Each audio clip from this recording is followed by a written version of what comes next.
very early to Icefeld in this extended fight. Well, for Ube, he switched to Tracer late in the last fight, and he just didn't feel the hawk. Now, that said, here comes Hammers. We know they're aggressive in defending point 2, but it's not quite as much as they were looking for here.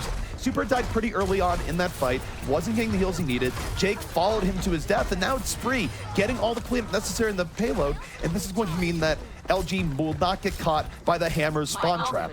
I feel you can be aggressive and do the spawn trap, but it does take all 6 of you to be there and help each other out. You can't spawn cap with 2 against 6, and it was a really nice response for Luminosity, turning back, cleaning up the spawn trap as you mentioned. Jake is going to be up on the high ground, just getting as much poke in as we set up for a 6v6. Well, the thing about Hammers here is that Jake did have to swap off 76, so he's nowhere close to Dragon Blade here just yet, but if he gets his kill on Icefeld with Vol, that could very well change. Icefeld's down here, 65 opportunity for Hammers, and this is where they will really press the advantage and they'll push into an offense. They're not content to just hold on the rooftops as Ube not able to get away from those shurikens. It's going to be interesting to see if they do try to spawn here right now or at least camp it. They don't have a Zarya anymore, which is part of one of the reasons that they can spawn camp very comfortably. Zarya can of course get shields on herself and the other team, or on her allies as well, and get out of there rather free. So they're going to hold a little further back, but still an aggressive defense up front. When we were talking about Dragon Blade's last fight, well, Jake is going to have the Dragon Blade up, and with Ube getting the early pulse bomb kill, it's going to be up to Jake to bring this back. Already getting poked down though, not a great situation to come in with the Dragon Blade. In fact, he doesn't even get the chance. Icefeld just getting in on that Hammer's backline, picking up 2. And LG, Hex, they're going to be pushing this right to the brim. The early pulse bomb was very nice on Avast, but the key kill, in my opinion, was taking down Super. That opens things up for Icefeld to be able to shoot without a shield in his way. And if you're losing the Rhine game as Hammers, everything's going to fall apart behind it. They rely very much on their tank play up front. Well, Spree holding on to a Graviton here in just a moment, but he doesn't have it as they're coming out. He's at 98%, and that could be the difference. Jake, in over the top, Dragon Blade at the ready, trying to get on the Icefeld, and no, he's gunned right down. Tactical Visor just too strong. Icefeld getting all the targets he wants in over the top, and LG has brought themselves back into this game here, Hex. They're going to roll to the second point. They have not had a great answer for Icefeld on the high ground a couple different times. Generally, Hammers can ignore it and just push through on their front line, being very aggressive. The aggressive is not paying off. They're not winning these 1v1 battles that they have to, and now they're out of position. Look at this aggression being punished. A nice retreat by Luminosity to clean this up. They can roll forward if they want. Winston, not long for this world. He goes down on the cart. This is a little bit discombobulated here from Hammers. There's no doubt about it. They got stall there, but the stall came at the cost of 3 heroes, Hex. And now look at the ultimates that LG's going to have going into this next fight. Spree still holding on to that Graviton. They're forcing their aggression at a certain point. It doesn't feel as organic as it has for Hammers in the past, both on the first point, now on the second point. They say we want to be aggressive, but they're being aggressive in not a coordinated manner. Now they're going to try to get in. Spree does have this ready. Super takes down Hedon very early. Well, the Graviton comes in. It's going to pull in 3 members of LG, and Ube right there with the pulse bomb fall through. Going to be taking down 2, make it 3. And the Tracer for Ube has been far more effective than his Roadhog was early in this game, Hex. He used it on point A, and he's been rolling it through the rest of the game, and now LG can set not a fast time in Hollywood, but they can still complete the map. Absolutely they can, and Spree's Zarya has been also very, very good for them. I think this might be one of their ideal compositions if they can simply run the maps to run it. But here come a lot of ults for Hammers trying to defend. Well, Hammers there all in. They already dropped the sound barrier. Jake, late Dragon Blade into the fight. Will he get anything into the backline? He does get Lucio. He's going to dash reset back into the bulk of the fight with Train. So Hammers, off of the Dragon Blade and zoning out of Train, should be able to hold on here, Hex, at least for a little bit longer. 15 seconds left. That might be the last hold here on third. Well, Ube dying late there is actually rough because he would have been one to be able to get back to the cart. They're not going to be able to fight this on even terms, that's for sure. Icefeld probably going to try to get his tac visor, and if they can even get to the cart, Icefeld goes down early to Jake. And this is where LG, they just have to throw their bodies at the cart. They have no choice, but Jake mopping them up as they come back in. They can't really pay much attention to a Genji when they have to touch that limo. That's just how it goes. And Super, swing the hammer on top. You'll be running into anyone that's trying to delay this out. Ube still up and around, but it's Ube versus the world. Buying a decent amount of time for a solo Tracer here, but how long can that possibly last? Train certainly puts into it, but Icefeld coming in. Tac visor on the way, fighting versus Train. One-on-one here in the cart. But the hook comes in, and Icefeld's still alive. He gets healed from the end. And unfortunately, he was off the cart, Hex. It ends right there. The unseen hero during that fight, very likely Hedon, as keeping him alive through that hook and the nade as well. Almost some beautiful heroics there, but some perspective. They almost got full held on first, so getting it very close to finishing out Hollywood, a good result for Luminosity. And I have to say, the difference between the first fight going very slowly and the second fights were just decisiveness overall. Every time they were getting jumped on, they would retreat as a team and clean it up. They never let Hammers get in their face with their overtop aggression. They were working as a team to get those deep divers, but I also think Hammers was forcing the aggressive issue a little too much. Probably true in terms of how quick they were going in on second and third. I will note, too, when it comes to LG, is that they were banking on a slow offense powered by hooks early on, and Ube was hitting nothing. Nothing was going right for him, and it was only after Ube switched to Tracer, after he died in the cafe in that really long, protracted fight where LG looked very confused, that on the final fight, they were able to get through, get the cleanup they were looking for, and get the payload moving. So Ube is usually known for playing really good Roadhog, just was not able to find the opportunities early on. Perhaps chalk it up to first game early in the evening. Those hooks can be a little more difficult to hit sometimes when you're not quite warmed up. Who knows? He's going to run it again this time, but that does demonstrate some of the overlap that they have on that team, as Ube's Tracer was very, very good, which is why we've seen him run it a lot instead of Icefeld, but Icefeld's been running a tear on 76. Icefeld, it's been a mixed bag, although he definitely had good showings in the second stage. The first stage was a little bit quiet, but on second, once he has high ground and he's not under a whole lot of pressure, that's where he can find opportunities to really punish the other team. But we are getting ready here. Next round on the way. We'll see if Hammers can complete out Hollywood and take map number 1 over Luminosity. Well, Hammer's going to run a pretty standard composition. I don't know what is actually standard for Hammers nowadays. They run absolutely everything, but they will run a Pharah and a Tracer. Those are going to be the primary DPS. 2-2-2 coming in for the Hammers offense.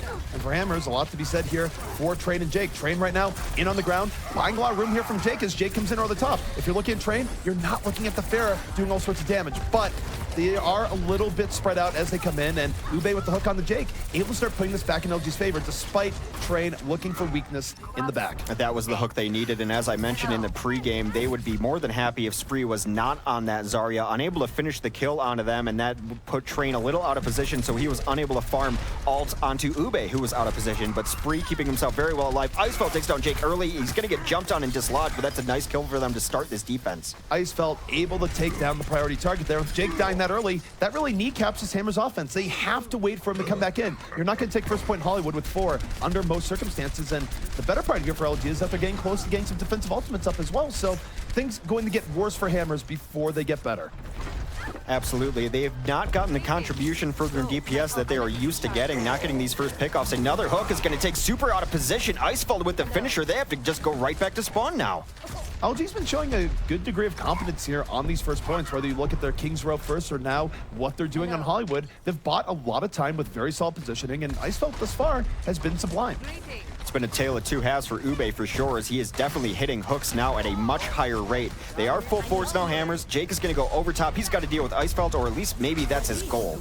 He is coming in over the top. He's going to get the nano boost. This is a boosted Pharah coming in. He has to reload during half of it, and now going to try and turn this into a party room. Chasing after Icefeld, takes him down with that rocket. And oh no, Ube grounds him, and yet he's still alive. 12 HP. Jake somehow living in the midst of that. The rest of the fight, though, not really going well for Hammers, Hex. You saw Super Pluke and the others able to go in, deal with Super's initiation, so even if Jake gets that kill, wouldn't have mattered. A lot of resources spent on Jake to get in there, and not the early entry rockets that you'd like to see. Yes, he got kills late, cleanup, but it wasn't the positioning that they like, and now they're going to have to push into the Luminosity. Again, Luminosity still holding on to more ultimates. Well, Icefeld has the answer here, perhaps. Attack visor in and on the way, and he's just looking the other back line. Anything that's not shielded finds Rob 420 immediately, and Avast immediately taking down both supports, even rips Jake right out of the sky. So that is a push killing tactical visor, and Hex, Hammers now down to only a minute and a half. Very likely 2 pushes going in here, and they will have Earthshatter from Super and Jake, who've been very strong for this team. In the meantime, they will have to deal with Super Pluck. Ryan Games will be incoming, but again, Spree on his Zarya. Underrated maybe on it because he's been playing Pharah lately, but he's been playing so well, doing damage, and most importantly, staying alive. Well, Spree going to open up here with the ground time. Meanwhile, we see Jake just trying to stay alive over the top. The Sound Barrier keeps Hammers up and alive, at least for now, but it's not enough. The counter Earthshatter comes in, and Ube just feasting off everyone, knocked to the ground. This is looking bad for Hammers. They just invested a Sound Barrier into that fight, Hex. They got nothing in return, And now they're under a minute left to go. There were 3 ults used on the other side for Luminosity as well, but I actually really like throwing Earthshatter after that as well because, as you mentioned, the sound barrier on their team needed more cleanup. Here goes, last fight incoming. Last fight incoming, and Train has been rather quiet here. He does have Pulse Bomb mapping up already. It would be good for LG if they got that, but the hook! Ube just waiting, finds Shaker Leon, gonna whole hog in, nano boosted. It's a triple kill for Ube, and this has been a much better Roadhog round for him. And with 15 seconds left, Hex, that might be it. LG on the verge of holding off Hammers and taking Hollywood. It's been a while since I've gotten to say it, but I used to say it on this map all the time. Check your corners, people. Usually it was a Reaper there, but a Roadhog, just a different version of a Reaper in a lot of ways. Oh no, Ube just stalking. That's always the worst. You go into a corner, there's a Roadhog. Well, Train already out of this fight. He's going to get slept, though, early on, and maybe this is an opportunity here for Hammers. It's a 5v5 in on the point. Ube out of it for a little bit more, and Jake now able to get that back in the Super Fluke, and Hammers, when all hope was looking lost, they're coming in. Jake has deflected Ice Felt, his own tac visor in his face, and finally, Jake coming alive, and Hammers, they are not out of this just yet. It was the 2 who were struggling early on that we expect to be the biggest names in the kill feed for Hammers. Jake and Super coming back into that fight, doing a lot of work, a lot of good stuff from Jake. You rarely see that happen where he deflects a Soldier 76 ult into the Soldier, and despite Ube getting very good hooks, Hammers able to bring this through on first point. Well, it was a tale of 2 halves for Ube. His second half Roadhog far better, but not quite enough here to hold off Hammers. As Hammers now, golden opportunity. Jake is going to Dragon Blade up here in a moment. Just needs a little bit of work. And there's the Earthshatter coming from Super. Knocks down at least 2. Going to give Jake a huge opportunity. Dash reset into the back of this team. And Hex, suddenly, here comes Hammers. They're going to win this fight, and they're going to get through most of second. They're going to win this fight easily. It's nearly a full team wipe. Hadan and Ube will come up, but there is the horn. That was everyone right there. Jake just absolutely coming alive. He has been a revelation on his Genji this tournament. He can play absolutely everything, but his Genji has been the thing that they need to rely on to bring it back. Early in that fight, too, great Earthshatter from Super. Well, and speaking of Tale of 2 halves, Jake started out the beginning of this map pretty rough with Genji, but has finally found his rhythm here as we dive deeper in the second. And Train, a nice hook here on the spree, getting rid of the threat early on. 5 versus 5, Ube, a counter hook, Jake is out. No Dragon Blade going to be part of this, and suddenly LG can push this fight back in the other way. Ube again, being the glue that's keeping LG together. Another hook just to finish things out. With Jake and Super going down there, just how important they've been in this fight and turning around this map for Hammers, it kind of was an indication that the fight was not going to go their way. Well, it's do or die. Last minute left here for Hammers. They have to win 1 fight, if not 2, to bring this through. Jake will have the blade, and I will not count on Hammers until Jake is gone through it. He will very likely also get the boost from Rob, who's been somewhat quiet this game. Here we go, next fight underway. Spree gonna open up here with the Graviton, but the Sound Bear keeping Hammers alive. Jake getting to work in the back line, has taken down 2 already. I think he's looking for Ice Felt here over the top. Doesn't find him immediately, takes himself out of the fight willingly, and yet Hammers still pulling this fight in their favor. Spree is around, trying to pull it back, but he is awfully outnumbered, and then his body just gonna play on the cart here as Hammers now very close to getting to second and extending their time. An ambitious charge there from Super Plukas. I think he had the notion of going in and getting an Earthshatter up, but he had 2 people behind him. Keeping the shield up would have gotten them a lot more payter. Super's gonna come out with an Earthshatter of his own that should seal the point here for Hammers. We see that a lot on Hollywood, where teams just come out and go, we'll find a way through this doorway. Surely there's not a Graviton or an Earthshatter that's going to knock us on our butts and ruin our day. Well, guess what? Earthshatter was there, knocked them on their butts and ruined their day, so not this time for LG. And suddenly Hex Hammers, minute 20 left, they have 2-3 attempts on this and a Graviton in reserve. They essentially have to take it all the way into the end, probably in this next fight, as it's going to be difficult to reinforce. They are going to be pushing into some ultimates on their side, but really, they cannot afford to lose people out front like this. Super Fluke is going to be maybe cleaned up, but yes, ultimately cleaned up. 3 quick kills for Hammers. And Jake even going in for a little bit of cleanup with authority, pulls out the blade late in the fight. Not sure it's needed, but certainly does take Hedan's head right off. And now, under a minute left, Hammers on what could be the victory stretch. Super proving him to be the better of the supers in this match, as Super Fluke has had a couple rough lives back-to-back. They're putting themselves in bad position. Here comes a bunch of ults for the defense. Well, the Graviton comes in from Vol. Vol gonna hold 2 people back. No kills off this here just yet, so there's still an opportunity for LG. And yet, Train, deep in the back line, full health, has picked off 2 here thus far. The hero in the back, Jake, going for cleanup, has taken down Lucio. Support power, far less here for the defense, and they push the card to that yellow box of victory. Hex, we were talking about LG's results where they lost very close games. This is one where they really wish they could have this one back because they were so close to finishing out Hammers on first, and it all fell apart. Maybe a bit of hubris after they got the hooks on first point defense. They got the hooks so far out that it seemed like those fights were going to be over. But never count out Hammers. They never give up. Vol, play of the game. Vol coming in, and they gave a lot of Zarya play of the games, actually, if you think about it. More so than you might think, and just a good high-energy kill, a ground time that collects everyone, and there's nothing Hammers like seeing more than a bunch of enemies stuck in a vortex like that, Hex. That's where they go, you know what? We're just going to get in on this, collect 5 kills, and call it a day. Very strong team wipes on both sides. More team horn kills or team kill horns than we generally hear. Well, I was going to say, going back to the beginning, LG, they looked like they had a plan coming into this one. Because they played a really slow, passive start. They built up their ultimates. They almost didn't even get it on first. And then it ended up that was the mirror defense. But their ult usage was just amazing coming in on offense. And so let's talk about that a little bit. I really wanted this to be like oh my gosh, LG finally did it, but they pulled an LG. Is that a thing we can say now? I mean, it's more pulling a liquid if we look at recent history, but still, it's not. It's a little bit heartbreaking for LG because this was a very winnable game. Yeah, I mean, what were their keys to victory? Because they played really hard. Where were their strengths coming from in this that maybe they could pull from in the future? So their strengths coming into it, clearly Ube can play a pretty good tracer when necessary. I'd say weaknesses is that at least when going on offense, and this is the first time they've had troubles getting good hooks in the beginning against a team like Hammers, where Hammers was really just giving them plenty of space and making them take fights that they didn't necessarily want to take. But once they switched to something a little bit more mobile on the offense, they were able to catch Hammers off guard. And I just wonder if they had gone to the tracer a little bit earlier, maybe they finish the entire map out and we're looking at another round of Hollywood rather than them running out of time there on last. Some over-aggression by Super Pluke, I think, especially on their defense. There were moments where, yes, they had already lost a few in the fight, but it wasn't over by any means, and he put himself a little further out of position. Part of that is because they all decided to feed when they were getting to second, so he was a little bit caught out there. But during the second Street Space fight, I thought he definitely got outrhined there by Super. Of course, very difficult to differentiate Super Pluke versus Super, but Pluke was the one who I think had a couple of missteps that he would like to have back. Yeah, he missed an Earth Shatter at the end there as well. And it was hard to tell in that fight. I want to go look at that one more time. But he had an Earth Shatter around the corner coming into third, and we didn't see any real results from it.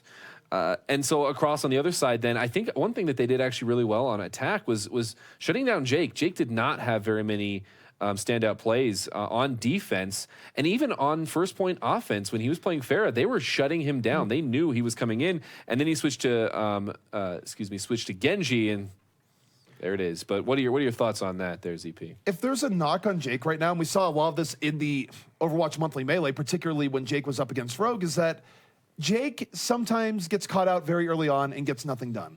I think he gambles a little bit on his early initiations, and it hurts him because we saw multiple fights in a row where he'd be the first one to die. And we saw it in the Overwatch monthly melee where that was happening to him repeatedly, where he just took too much fire.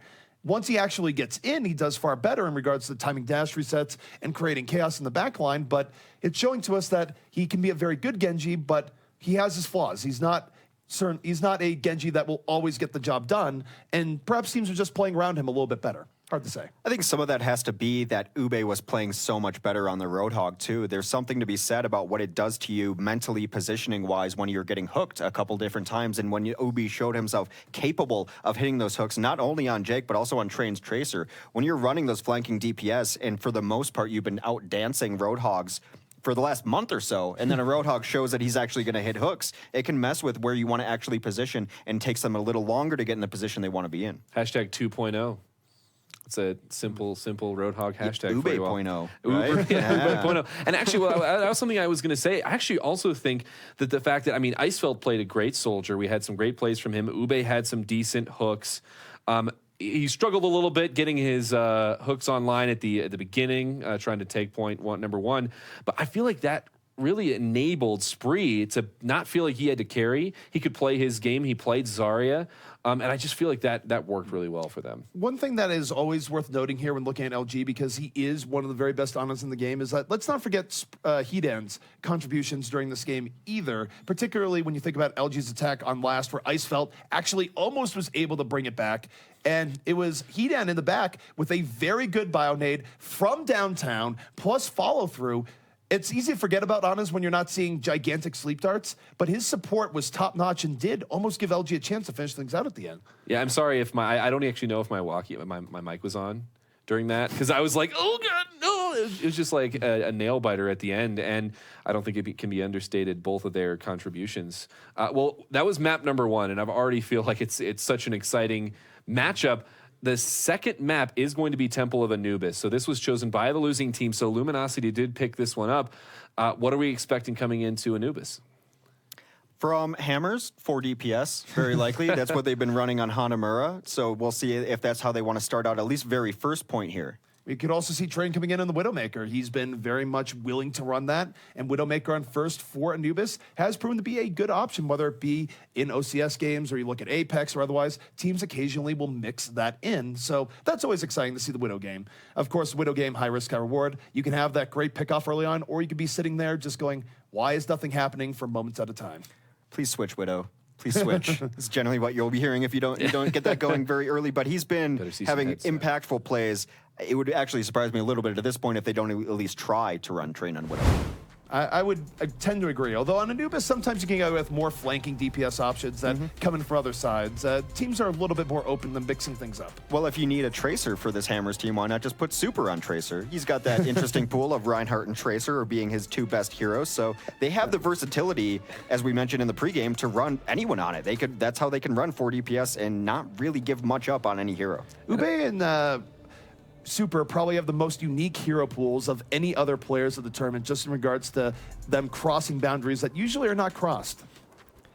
Well, as we do come into Anubis here, unfortunately, I don't think we're going to see a Sombra. She's been out of vogue, even though very early on control points, a lot of teams were running Sombra, all the way even back to DreamHack. I think we saw her a couple times from different teams. But what do you see here coming out of the defense, ZP, as we do load into the map? Well, coming out of the defense in terms of things that are not likely to be changed, we'll be seeing Vol on the Roadhog, Train on D.Va. And this is interesting because usually Train is the one that's playing Roadhog. But I think this is a case where Train is their best D.Va player here on Hammers. So next man up, that's going to be Vol going for early pickoffs here on Anubis. So they are still going with a 3-tank setup. And Jake will be the lone DPS on Genji, looking to cause chaos in the backfield. And they're still running this on defense. I will say I'm not entirely in love with the only defensive Genji. I think it's a little bit better if you have a defensive Winston to dive in with him. It puts a lot of pressure on Jake to find his own opportunities.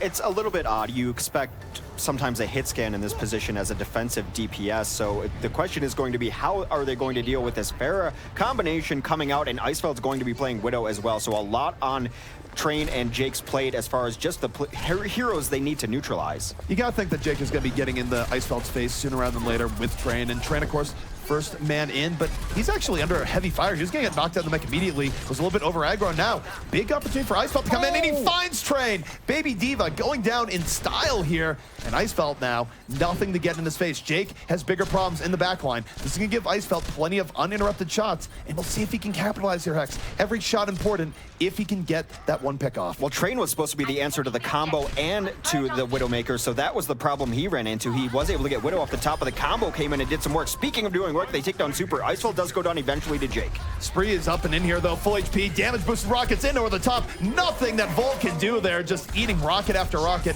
Train might be back in. Justice going to be mostly mitigated by the defensive matrix, but he's taken out the mech anyways, and this is looking like a very quick LG take here on Anubis.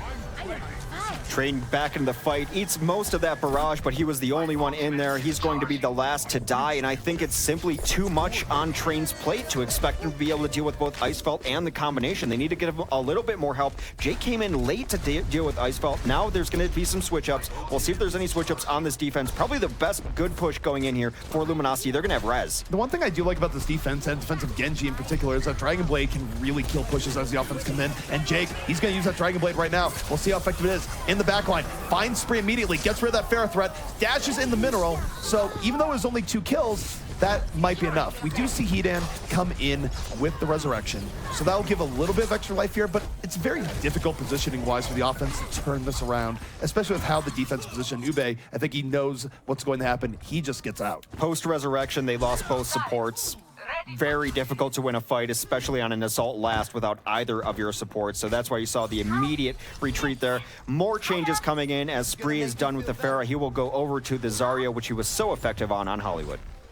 And now we take a look at the defense here, Hex, where the Mei is back on play. Jake is going to be looking to stall things out, looking to split teams off as they come in. Train, self-destruct at the ready. A lot of ways of just getting 1 or 2 early kills here as a defense that ruin the offensive chances. And that Earth Shatter coming in from Super, going to be one of those ultimates, sets up 2 immediate kills. And LG, they're already going to have to give this up.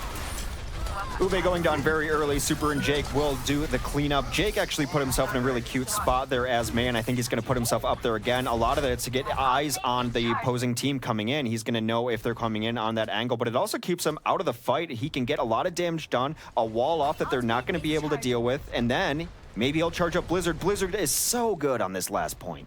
That's the scary thing about where Jake is positioning right now, is that if he's just shooting tanks, even if he doesn't get a kill, he is charging up a push-killing ultimate in the form of Blizzard. And even at this position here, it actually gives a little bit of fits here to Spree. Has to really go in deep, which he does here, but it's a little bit too deep. Rob immediately swaps, goes in on him, and the flanking Mei going to be freezing things out here. 3 unanswered kills coming in from Hammers, and this push, again, already offline. Some of the questions we had about this Luminosity roster coming to bear now is that was not Spree on Pharah, it was Ube.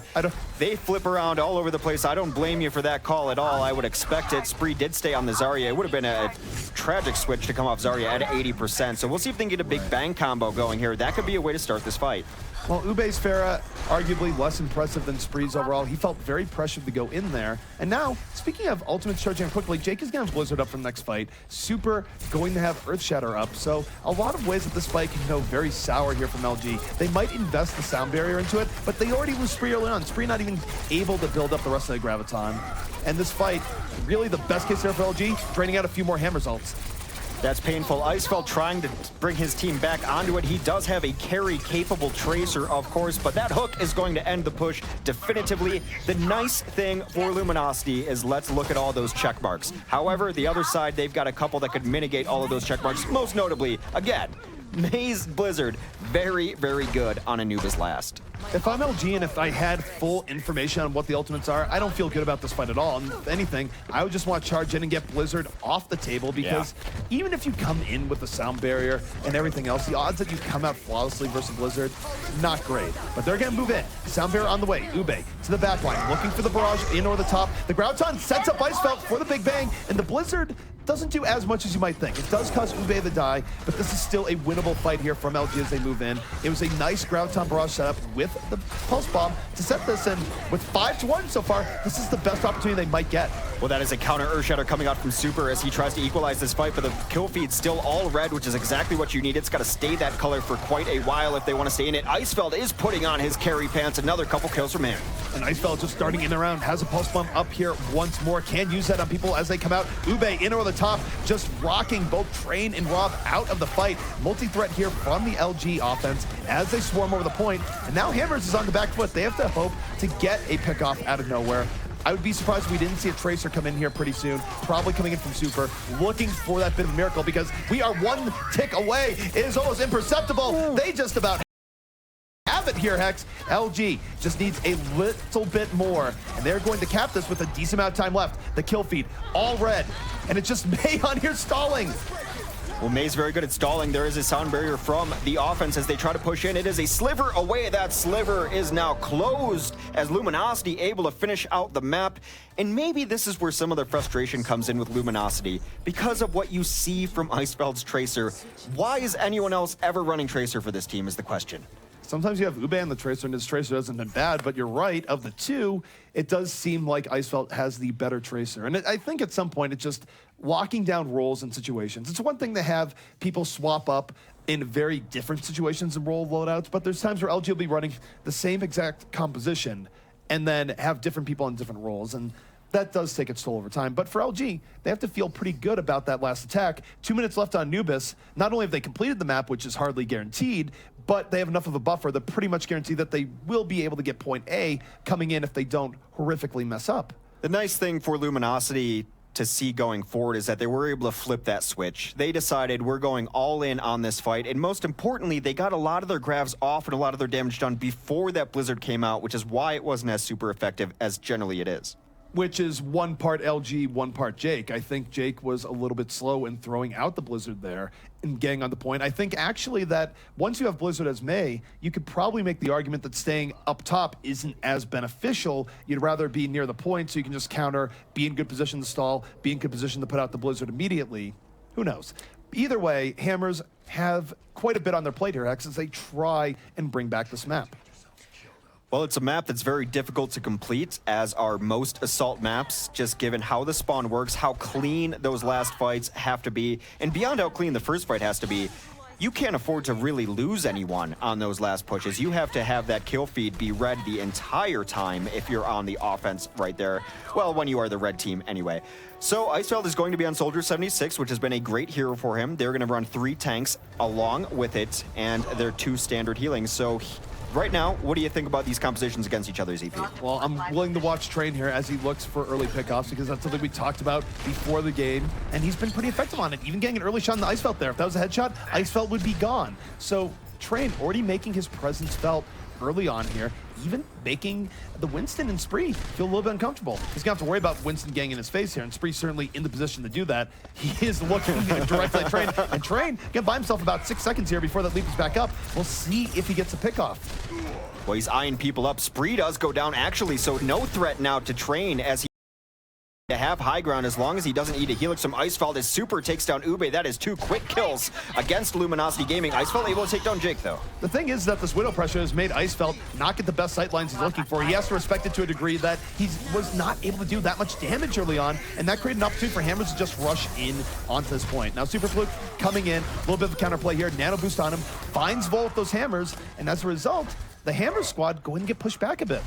Some incredible patience there as he was able to get an Earth Shatter with that last swing, and he had 3 targets in front of him, but he knew they already won that fight. He knew they were retreating. It would have gotten him style points. I would have pressed it immediately because it was too juicy to pass up, but great patience for Super right there. See, if we had a scoreboard there, that's where 3 kills. I'm just going for it immediately, forget everything else. But instead, Super Pluke goes for the smart play right now. I'm just going to call him Pluke. This is way too confusing. We had plans on this that we knew when these teams played against each other, it was going to be confusing. So Pluke versus Super going to be the Reinhardt battle from here on out. We just stripped Pluke of his title. Does not feel great if you're Pluke. I think he's Super.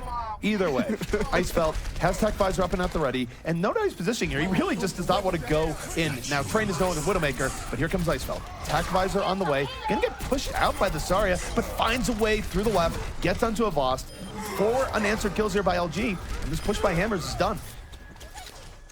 Pluke, as I practice saying just Pluke, still held on to his Earth Shatter there, which is nice to be able to hold on to it. Super on the other side will have his as well, but great play by Icefeld, just rotating around, finding the one angle to at least guarantee a kill, found a hiding Lucio, and then from there was able to get a lot more damage done.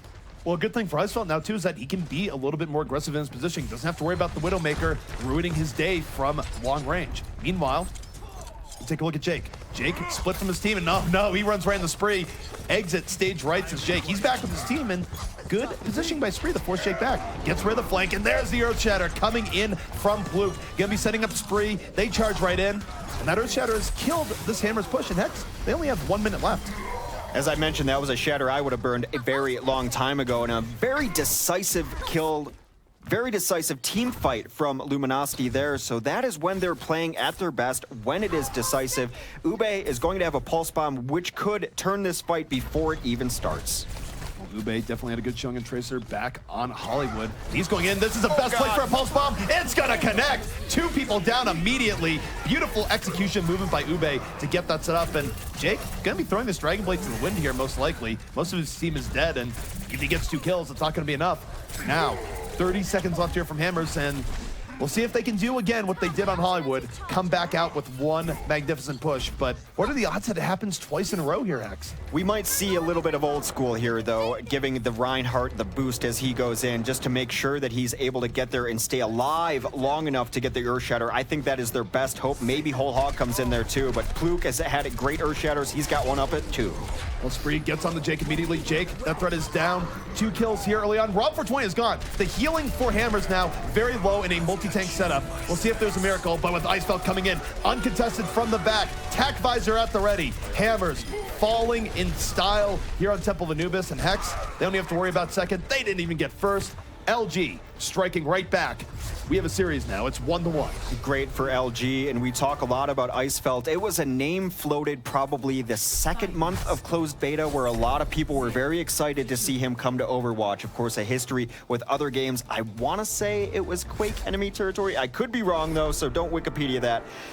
But Icefeld finally coming into his own, I feel. He really... His Tracer has been great, but to add a hero of Soldier 76 and the way he's been playing it to that level, great for them. Well, it was good positioning on that last push where he came in from the back.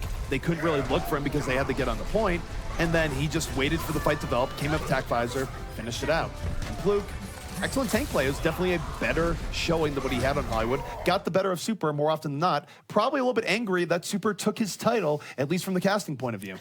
I'm sorry. It's just so confusing. I think you laid down the gauntlet and he just picked it up. It's like, they're going to talk about me like that? Well, if LG wins here, then does Super have to change his name and now he has become Super Pluke once more? Yeah, from now on, maybe that's what we should use in our naming. You know, who I'm not sure what the rules last. say about that. I'm sure we're going to have to go to the rule book on this one. Right I'm going to go ahead and get our tournament admin on it, see what he thinks. But let's talk a little bit about this map. We saw a little bit of some threads that we saw in that first map from LG especially, but they seemed a little bit cleaner. And namely, I wanted to compare threats. We talked about multiple threats being very important right now, and we've got Jake and Train on one side, and then Icefeld and Ube arguably on the other side. How did that pan out in this match? I think Jake has been having a bad last 4 days. I think even in games that Hammers was winning in the Overwatch Monthly Melee, I don't think a lot of it was because Jake was going off to the degree that he did last week in the OCS. And here again on Anubis, Jake was struggling. He was not getting early pickoffs the way that we know he can get. And it really did hurt this Hammers offense. Now, of course, Hammers across the board was struggling versus very superior play by LG in that series. It's a 2 to tango, and it's not all on Hammers. But I do think that Hammers is looking a bit weaker tonight because you can argue that they got away with one by even getting through Hollywood first in the last map. Not to pile on Jake, but I think there's something to be said about having game tape on someone and knowing where he likes to go, and also knowing now that Jake is the primary threat you have to take out, because I think before a lot of teams didn't know exactly what this Hammers team was going to bring. They were running 4 tanks, so it wasn't like there was a giant standout player beyond Super. But now knowing that Jake is someone you have to take down or at least pressure out, I think overall looking at that one jump of Winston over the top, coming over there and forcing him out, just shows teams understand where Jake's going to be and how to neutralize him. Well, think about how that can be called. You see the entire Hammer squad there. They're missing a Genji. There's only so many places that your Genji can be. And Spree says, actually, I'm just going to leap towards the back. And what does he find there? He finds a $1 trillion cyber ninja that is suddenly running back to his team. Yeah, it almost seemed like they just put Spree on Jake Patrol.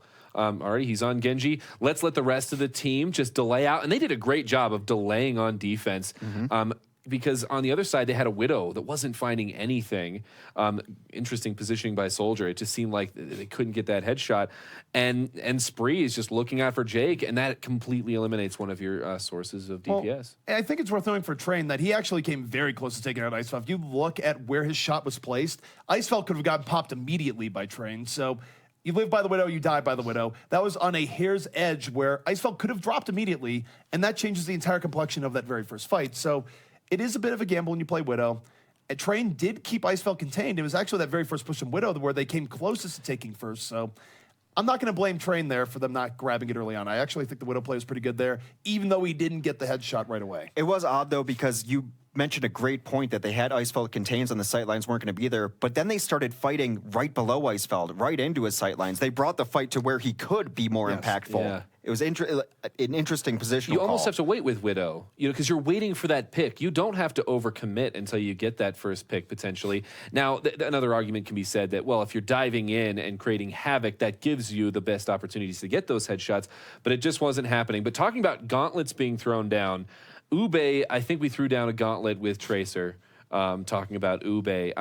Could this be his best hero that we've seen so far today, anyway? I'm not really maybe today it's been his best hero. I'm not really convinced that you throw him on it over Icefelt, who has also been really good on Tracer, but you do run into scenarios where, wait, we want to run a 76 and the Tracer, and Icefelt has a better 76 than Ube, and comparatively, it's still better to put Ube in the Tracer. So you get those sorts of horse trading arguments that go on. Yeah. So for Ube, when he has had to play Tracer and Icefelt can't do it, it's been a good series thus far. He's a fine Tracer. It's fine. I don't think he's at Icefelt's level. I would find it hard to find someone to argue with me about that. But Pulse Bomb was cool. I mean, I think you would call it a party room. And again, we'd have that discussion of what parties you're going to, ZP. I mean, parties where clearly terrible things happen, Hex. Let's not pry too much here. But it was a party. The Pulse Bomb went off. 2 people went down immediately. And it was a good showing from Ube and just excellent timing to get that off. It was a great Pulse Bomb. Well, you know what? There might be more Pulse Bombs yet to be had. We are going into Ilios for map number 3 in this tied-up series. What are your thoughts on these teams coming into Ilios? This map selected by Hammers, by the way. Well, coming into Ilios, it's looking like Ruin Stage will be the very first stage, and that means we very well could be looking at Widowmaker battles. It depends. Teams have a large variety of ways of trying to run the Ruin Stage. Sometimes you get Genji, sometimes you get Pharah, sometimes you get Widow. There's a lot of different ways of running it, which actually makes it pretty cool to watch from a spectator point of view. Absolutely. If we see Widow on this map, we might see some trees being MVP or some bushes being MVP, as there's a couple spots here that Widow can get behind. Very difficult to find her there, but we might see a Widow v Widow. Both teams have run it.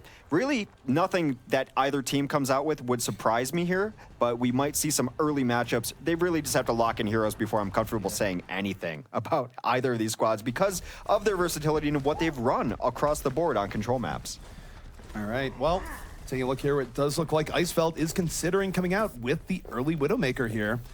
Yes. Meanwhile, on the other side, we have Train, so Hammer's coming out the Widowmaker, LG coming out with the Widowmaker. We'll see which Widow reigns supreme. No Genji's in sight here, though, although I do think the team that loses the Widow battle very well could come out with Genji. Well, Train has a little bit more support as Jake is in the sky with him as well. Jake takes down Hedon very early there. That is rough for them as they will try to bomb in on Icefelt. They take Icefelt down very early. Mostly just a numbers game there. They both had a Winston, both had a Widow, but the combination of Jake and Route 420 in the sky is going to make it very difficult as Jake continues to run wild. That is 5 kills for him to start off this stage. Jake exploding is almost if he heard the commentary saying, he's been having a kind of a rough game. Well, getting 4 kills is fair to open things out. That is a much better opening in Overwatch, and Hammer's coming out strong to open things up. And we'll see how long Icefelt stays in the Widow now that he has to be in a Widow on offense rather than a Widow on more even terms. Well, Spree decided he's going to help him out. Spree's going to switch over to the Soldier 76. Again, just more overlap of this Luminosity hero pool, but they need the help. They're going triple hit scan, and Hedon will probably even be prioritizing him too. But they find Icefelt already in the corner. Icefelt down immediately to Jake. That's not how Widow versus Pharah is supposed to go. It's supposed to be the Widow with a bit of advantage, but Jake being so sneaky in over the top finds 2 early on in this engagement. And even though Spree is able to take him out, Train still holding sightlines here for Hammers, as Hammers holds on at the point, 40% to 0. Spree able to help out there, able to take out the combo. And taking out the Mercy first, of course, very important, as Jake will be the insta-res second life Pharah combination here. Still no pressure on the point for Luminosity as they're still a little afraid to push forward. Not a decisive fight win for them yet. Train right now trying to win the Widow v Widow battle. Gets a Tracer right in his face, has to seek cover. And this is actually a hard place for Tracer to harass Widowmaker, so it's safe. Meanwhile, Jake, the barrage from behind. 3 going to fall immediately. And this, thus far, has been the Jake show. Very poor responses coming in here from LG. And Icefelt has not been the anti-air cannon you would expect from a Widowmaker in this situation. The last couple times Icefeld has gotten killed by Jake, he hasn't even seen it coming. And there we go. There's the switch. Icefeld's going to go to Tracer instead. Ube will switch over to Roadhog. Spree now remaining on that Soldier 76. They are able to take down Rob early. That is Hedon saying, I've had enough of my teammates dying. I'll start off with at least part of the problem. Well, killing the enemy source of damage is a great way of getting preventative healing out there, Hex. But see Hiden onto that point. He's going to be in trouble here in a moment. Going to sleep Winston immediately. That lets him stay alive, but look at Vol in the back line for Hammers. He's already grabbed 2 with the whole hog. He's in great position, and Hiden quickly running out of teammates to heal. He's going to get juggled up into the sky. Super and Jake combining to finish out the last few remaining members here of LG, and it's 99%, so LG, they cannot back out. This is do or die, and right now they're choosing die Hex as Jake ushers them onto that path. Well, Hiden hit a beautiful dart onto Winston to combine for a great moment of play for him, but someone woke him up. Someone woke him up immediately, negating his hard work, and they have no answer for Jake's Pharah. Jake getting a celebratory emote there at the very end, and that was very dominant coming out from Hammers, especially after what we just saw from them on Anubis, where they looked somewhat weak moving in. Much stronger showing here early on. And I don't know if we're really going to be seeing Icefeld come out onto the Widowmaker here again. Even if they go back to Ruins, that did not work out. Not at all. Some teams have chose, actually, that the best way to defeat Pharah is with your own Pharah. And that seems like Luminosity is going to go for that answer next. It will be Spree on the Pharah. He will not have a Pocket Mercy, but neither will Jake on this point. So both running just with Ana's. The difference being Ube now on a 76, and Vol will take up the Genji mantle. All right, LG moving in here once more, and we do get to see Icefeld and the Tracer, Spree and the Pharah. This is a very good 1-2 combination. I will note the inconsistency here, though. Suddenly it's Icefeld and Tracer and Ube on 76. At some point, guys, we're going to both these heroes figure out who's playing what.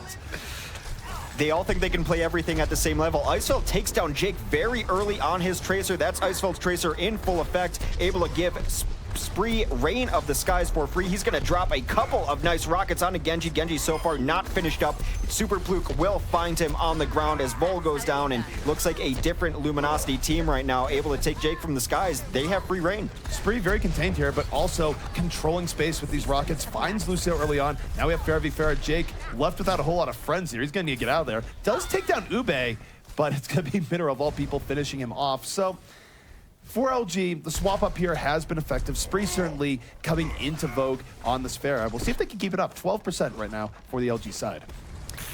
Hiden's got to be very careful. He is low right now, but it is still the Spree show as he's raining in free damage right now. He's got himself in a pretty bad position. He's going to be able to maybe get himself out. Yes, rotating around, gets even more damage going on. They can't really keep track of him. Super Fluke goes down early, though. Well, Train is up and in this fight. Pulse Bomb already getting rid of Winston early on. We might have a Tracer v Tracer battle here. As both Icefeld and Train making their presence known on the ground, and Train gonna win that Tracer v Tracer battle early on, and Jake even winning the Pharah v Pharah. So Hammers, they win their mirrors and they win back control of this point. Winning mirrors and winning duels is so important on control because you will often find yourself in those situations just mechanically a little more dominant. Very close fights though from both sides. Jake now in control with a barrage up. He might stop firing poke rockets to get himself in place for a barrage, but no, Spree spots him anyway. Both rockets coming over the top, and oh, we're up for 20. A little bit of extra support gets Spree out of the sky, but here comes Ube. Tac Visor on the ready. Jake gonna get slept. Rough situation for him as Ube gets all the cleanup he's looking for. Before you know it, the Tac Visor just mops up everything, and a little bit of good old-fashioned pulse rifle fire on top of it. That should have gone the other way. Ube was slept on the ground. They had barrage, but for whatever reason, he chose to wake him with an early rocket. Then the healing there to keep Ube up on that Soldier 76. Tac Visor still activated, able to take down a couple, but they had the chance to eliminate Ube on the ground with a barrage. Well, we are all evened up here. This is about as close as it gets here on Ilios. But take a look. Here comes Super diving in, but he bites off more than he can chew. Spree and Ube combine to take him out immediately, and Spree not done yet. Deep diving, barrage on the Rob 420, and this push from Hammer is immediately failing. Well, 62% now for Luminosity Gaming as they try to equalize this map. Of course, series already tied at 1-1. Icefeld getting some poke in.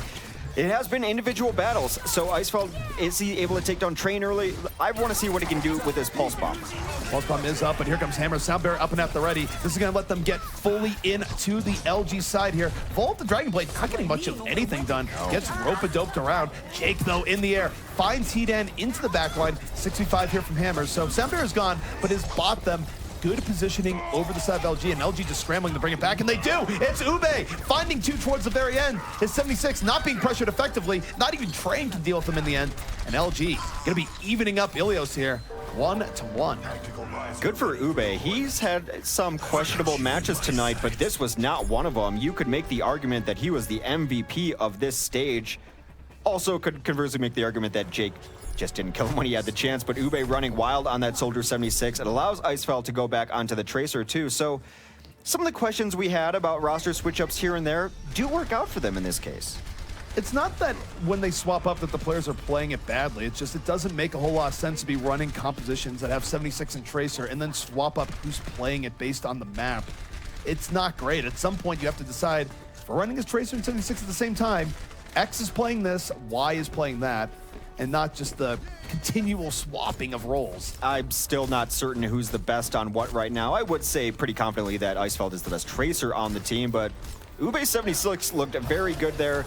Spree is probably their fairest, so maybe this is the composition they want to run. Anyway, it looks like a pretty mirror match, although Vol going to switch over, and I think that's a good choice. He didn't do much on the Genji. It's a very good choice. I've never really been that impressed by Vol's Genji. It's definitely one of the weaker heroes in his pool. Now he's going to a stronger hero in his pool in the Diva. Now, we have a fair battle in over the top. Jake versus Spree, and he hits him! The rocket from the bottom right through the tailpipe. And now 2 unanswered kills from Hammer as... Oh, he even gets Icefeld. Dirty stuff from Jake, and that should secure this point for the Hammers eSports squad. Oh, it took all of my energy and breath to not squeal like a schoolgirl there with the 2 mid-air shots from Jake. I love fair v fair mid-air action, and he owned the skies right there. That is going to be a first point take. This is a very difficult point to take back, just given the area on it. When you have Tracers and when you have mobility characters, you have to very cleanly win a fight to be able to flip this point back over.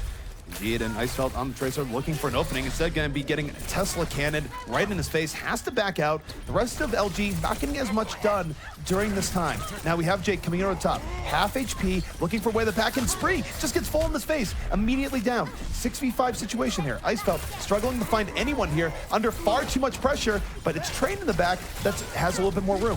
Finds Super Fluke, and Icefeld, this has been rough for him, Hex. He hasn't found anything he can really stay on. But look, Ube comes in off the flank, tac visor at the ready. This is going to open things up here, and now Icefeld able to get some work done. Finds Vol towards the end, and LG off that tac visor should be able to recap this point.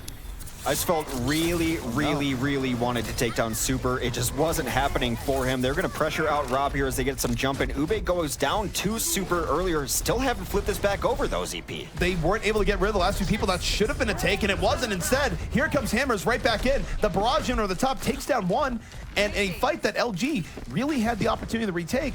They let it get away from them, and now 70% for Hammers. They only have to win one more fight, Hex, to take the well stage here on Ilios. As I mentioned earlier, very difficult to flip it back over. You need a full team wipe. This is the assault last of stage on Ilios. You have to absolutely crush the other team because there's just so many areas for people to dip and dodge into and keep that point alive. Jake trying to take down the Soldier 76. It's on top. Maybe things better, but he booms him off. I don't know if he's going to land off the edge. He does! He falls into that ocean right here by Ilios. Still 5v5 on the point. Super a little bit too far in. Gets taken out. Super Fluke with Primal Rage. Making space in about. Spree drops a barrage from the back line. Uses it for one quick kill on the Rob and getting rid of that healing threat. This might be what LG needs to finally get on the board here in well, and yet they still have to deal with Train, who's buying a lot of time for this Hammer squad to get back onto this point. Yeah, smiting that Ana in particular. They will finally bring it back, but 99%, which means Hammers only has to win one more fight extremely decisively, as we've seen how difficult it is to pull this point back. Ube still on the 76, does go down very early to Jake, and not having a good game as he did last time, but I think this composition is probably the best one right now for LG. This puts a lot more pressure on Icefeld. He needs to land a pulse bomb here to equalize things out. Does get it onto Winston, but that's not necessarily the greatest target. He's still getting healed during that. Meanwhile, Jake, he finds Hedan in the back. 3-0 on the kill count here. Hammer's very close to securing this round. Icefeld, so he's looking for the miracle, Hex, but it's going to be very difficult. But Ube, he's come back into this fight, so now a little bit more pressure, though. Just as I say, that Train takes him out of this fight. Icefeld moving around, and I don't think this is going to happen as Jake in the skies. One rocket on the Spree, almost gets the double two-tap rocket. Instead, goes to back line and gets slapped, gets up immediately. Hedan does not care for Jake's justice, but Heat Train showing Hedan a different type of justice with the double pulse pistols, really being the hero here for Hammers as he darts around. It does appear that Hammers will eventually be able to clean up everyone. The stall out not coming back in. They will take a 2-1 map series, and I think that Super Pluke must owe Icefeld, or Super must owe Icefeld money because he spent so much time trying to take down that Winston. Pulse bombs, he spent a good 30 seconds chasing him and trying to take him down, unable to do it. Maybe at some point you switch targets because he's been unable to deal with Super's Winston. Well, Icefeld, for all that's been said about his Tracer, that was a very quiet Tracer game. He was just getting stymied. He was going on the targets with a lot of meat. Those targets were getting healed up, a lot due to Rob420, of course, and it just wasn't great. It always looked like he was struggling to find a way through. Meanwhile, on the other side, Train was having one heck of a game. He was able to get to that backline with ease, was picking up 2-3 kills every fight, so better target prioritization coming out from Train, if nothing else. Turn it up. Well, we are back on to the stage that Luminosity was great on, mostly based on Ube's Soldier 76 play. We'll see if that can come into effect as Spree already down in this fair v fair, but he comes back on it, takes down Jake. Ube does get traded out as Vol has been assigned with Soldier 76 duty. Still all evened up here, but Avas, no way to get away from Spree. Spree putting LG on the right foot here on Ilios. Very low. Just looking for one more. No, Train able to take him down, and Super and Train pulling this back. And this has been very scrappy between both teams, Hex. Even one team has the advantage. It's no guarantee of pulling it out, especially DPS are still up, and Icefeld and Ube combining to clean up the remainder of Hammers up here. Jake is still in this fight, but not for long. Icefeld having a much stronger opening on this round than he did last. The healers have been prioritized very early, which is why you saw so many DPS heroes at very low health trying to retreat and then getting sucked back into the fight. That's how Spree died. That's how Train ended up dying as well. So if the healers can stay alive, that's going to bode well for their team. Of course, that makes the most sense, but so far healers have been priority kills. Hammers coming in once more. Hammers has had real trouble initiating on the stage. Of course, LG took the stage earlier in the series, but Icefeld gets hit by the sleep dart. Rob420 just going to go and bar his work, and no, he doesn't clean it up. Icefeld able to get away. A misplay there by Rob420 and finishing things out. And now that could be crucial to LG holding. But as I say that, Jake is in the back, relatively uncontested. Ube swimming with the fishes apparently, but Icefeld's still up and around. We'll see if he can make the most of this. And no, Jake finds that last rocket, and as scrappy as it is, Hammer's in a good position now to retake this point. Well, the stall out is going to come in the form of Primal Rage. That will buy them about another 10%. Here comes a tack visor from Ube as he tries to rotate in. There comes the counter Primal Rage trying to get Ube out of there. He kills him with big gorilla punches. Spree also coming back in, but this has been great for Luminosity. Still, at this point, has not flipped over. That is some electric rage coming out there from Super, and he's not stopping here just yet. Looking to win this Winston v. Winston battle. Self-destruct even comes off from Vol, buying more space, but look at this! Spree from the back, Justice Reigns from the door, finds two, and LG finding a way of keeping presence on this point. They stall it out, and then they retake it, and then they never lost in the first place. They just stop Hammers from even getting control. Gotta give Pluke some credit there for stalling it out on the Winston. Not only was he able to get some damage in to soften them up, not necessarily the knockbacks you want, it allowed his team to come in, and that's why you saw that giant barrage from the doorway for Spree. This is 80% for Luminosity. Hammers has to find an answer. They're gonna start with Sound Barrier, but Train goes down early to a Helix. Train dying early makes this very rough indeed for the rest of Hammers. They've been relying on Train to create that chaos in the backfield, and now Spree pretty much uncontested here in the back. Alien Rockets where he wants. Takes a little bit off there. Wasn't immediately getting the Vast, and now, after that boop from a Vast where two people fell, Hammers, we'll see if they can bring this back. Spree, though, doing a good job of just being goalie here and stopping the last few remaining Hammers players. We're in overtime, though. Train has rejoined the fight. We'll see if he can go for the miracle. Can you win this 1v2 against Icefeld and a healer? It does not seem like that would have boded well for him, but Ube coming in on the cleanup yet again. It looks like Luminosity is going to tie this map up. Ilios probably going to the 5th. It is officially. You know, we'll never know if he could have won the 1v2 there, Hex, because it turned into a 1v3. A 76 with a pulse rifle flank from the side.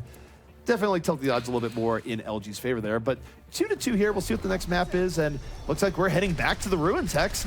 It would have been a legendary small moment. Yeah, I beat Icefeld's Tracer 1v2 while he had a healer. That's something you would keep forever in your Overwatch memory bank. But yes, we are back on ruins, and this did not work out very well for Luminosity early, to say the least. They have to be expecting the Jake Rob420 combination. Well, the one thing that bodes a little bit better here for Hammers is that Hammers is going with somewhat similar to the original plan. Within reason, I think we're going to see Train come out in the Widow. Yep. LG has to switch up plans. Anytime the other team's plan is better than yours and makes you swap, you have to feel a little bit less great about your chances coming in, because this is LG's plan B, not their plan A. Well, Super Pluke is on the Reinhardt, so I think they want to do a little bit of a slower push, keep themselves safe from the Widow, at least early on, see if they can get early kills. There's an early kill. Icefeld finally takes down Super. Good for you. Well, he did have some help there early on, but again, the Widowmaker controlling sightlines, Jake in over the top, and because Widow has the support, it's harder to dive in on Jake regularly without exposing yourself to the Widowmaker. It's making things very difficult here from Ube as he's trying to find the right area to go, and he's just weaving around pillars. That was not the right door. Jake taking him down.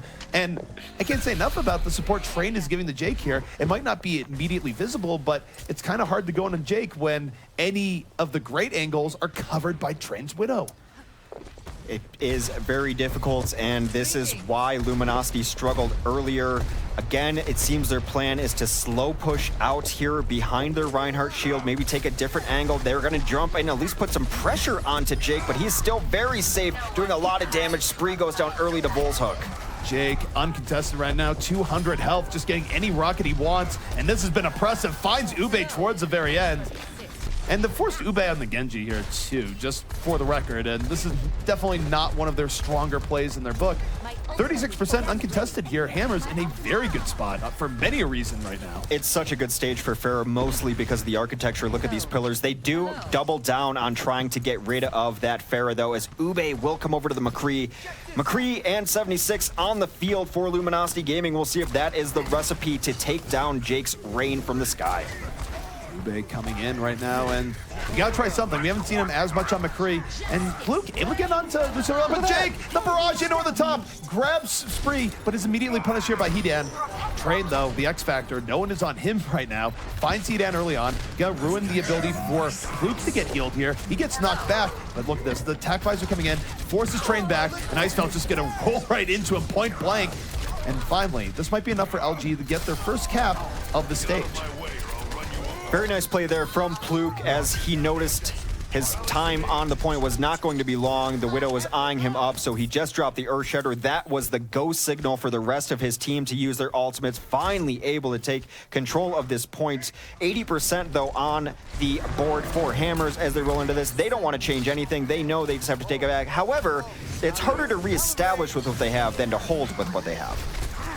All right, we see Winston diving right in. Spree diving in, trying to make some room here for the rest of LG. Soundbear is even out, so LG all in on holding here, and Super gonna die quick as a result.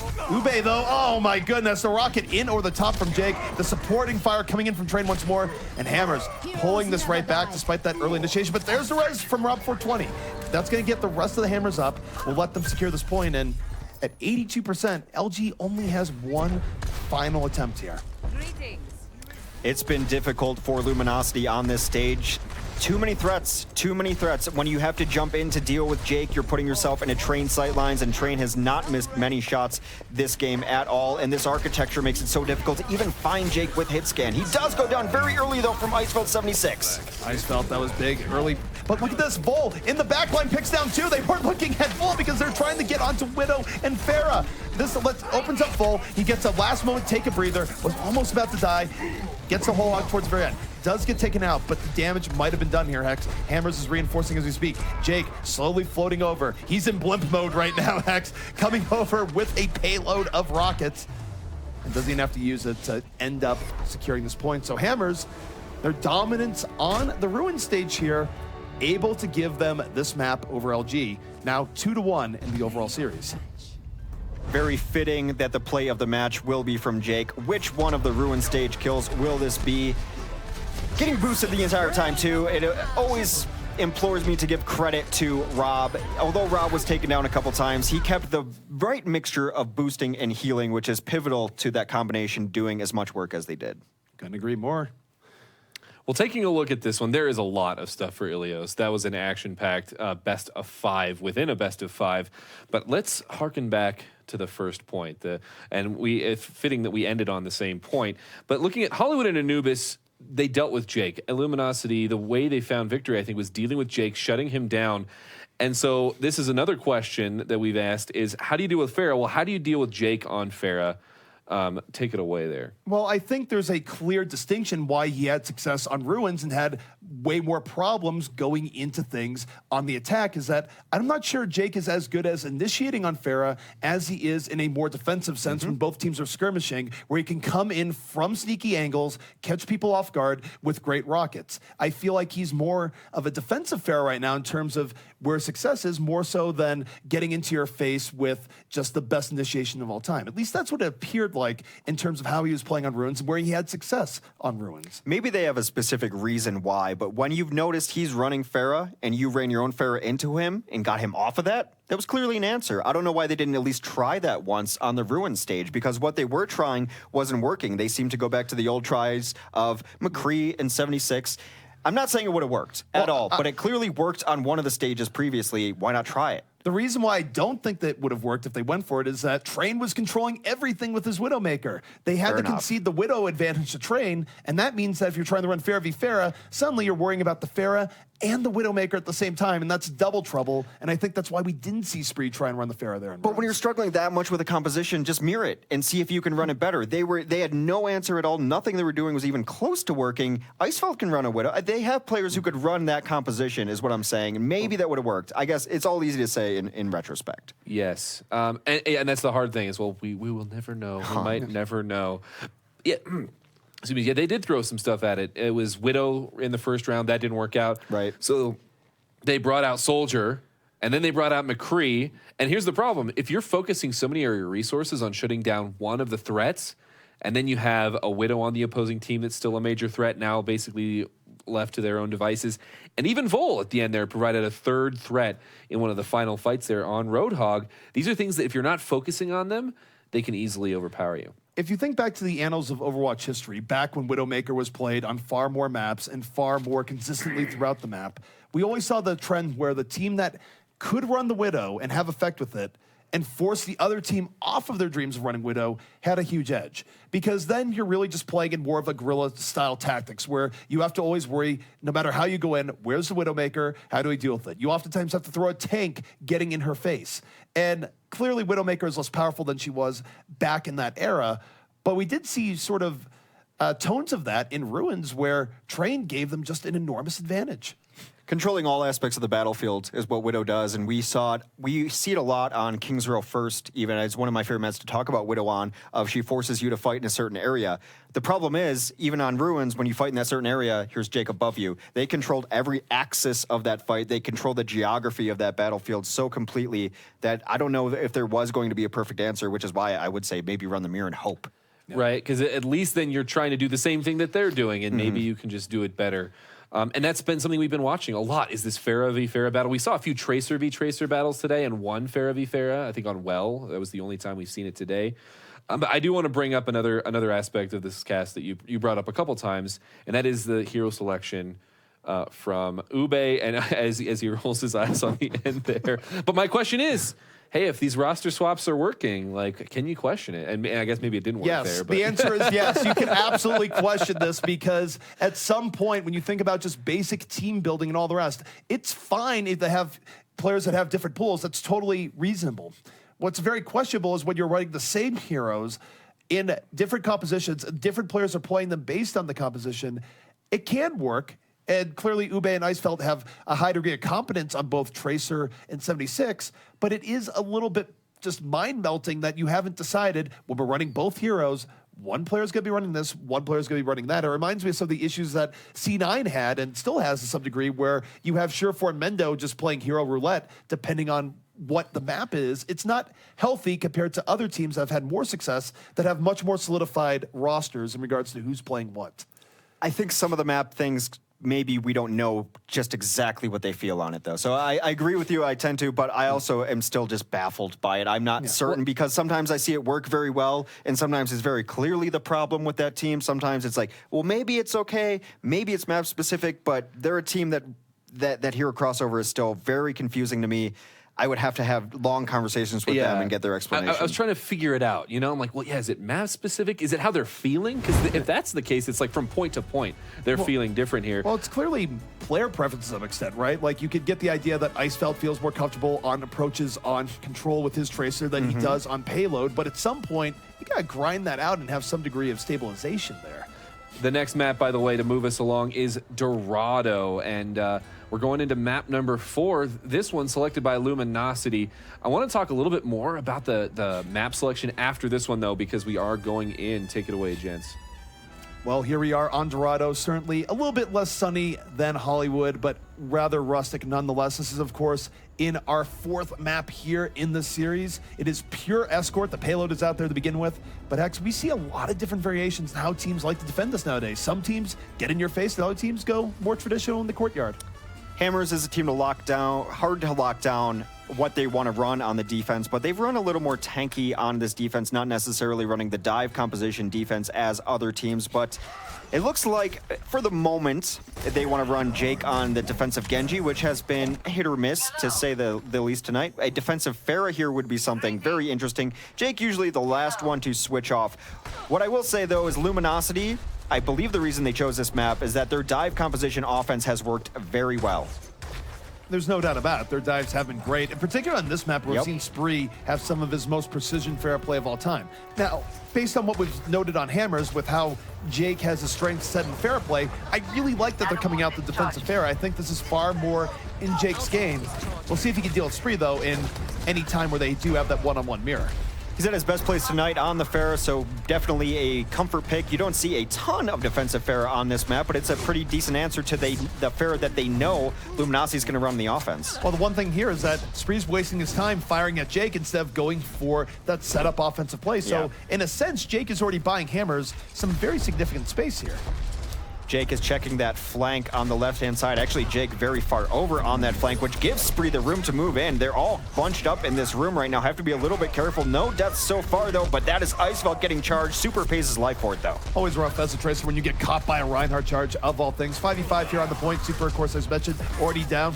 And 4v4, this is not bad here from the offense. They're training effectively, but Train grounding Spree immediately there. And this is going to give Train a little bit more freedom to go for the cleanup on the rest. But bear in mind, respawns are coming from LG. I think Hammers actually needs to concede a little bit of room here. Luke has done a good job of finishing up kills and keeping the card at least under pressure so that the team has to put someone over there. They are going to take the free push as they do gather forces. Mineral goes down early to Vol, though. That's a lot of healing now not in effect, especially since they're only running a Zenyatta now. Indeed, and now it's going to be up to Zen, who doesn't really have the greatest healing throughput to keep them up versus, of course, Rob 420's really excellent healing throughput. And as you can see, they're not winning this poke war at all. LG having them back up a bit, but at the very least, they will have a Dragon Blade up, which has been a mixed bag for Ube in recent times.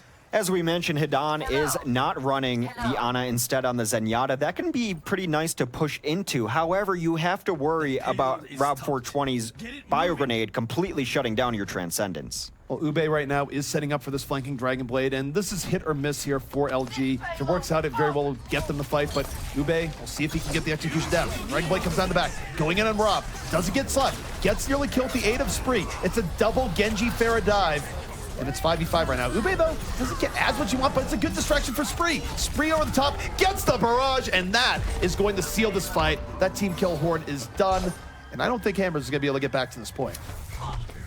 I'm going to say it was a Genji Zenyatta dive, because if you notice, they took down the biggest threat to Transcendence, and the moment that Rob was dead in that kill feed was the moment they popped Transcend, Hidan keeping them alive, and then keeping the Dragon Blade even that much healthier and that much more alive. So yes, Zenyatta being part of the dive composition, interesting, but that's exactly why they had to run it like that. Well, Spree's coming in over the top. This is great positioning, finds Avast immediately, one rocket to the head, going to set things up. 2 unanswered kills. Jake not finding anything to back, and LG suddenly find themselves with a whole lot of momentum here, Hex. Hammers coming up with nada.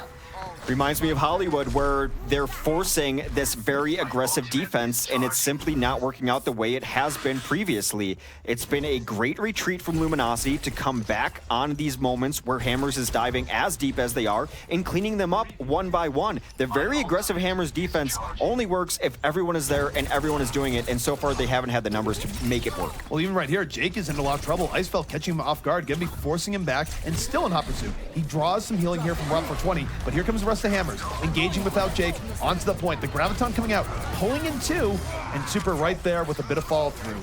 Still, though, Ube being a threat here in the back, but no, he's just gonna fall. This is not a good situation. Has a Harmony Orb on him, but that's not gonna save you versus that level of combined fire.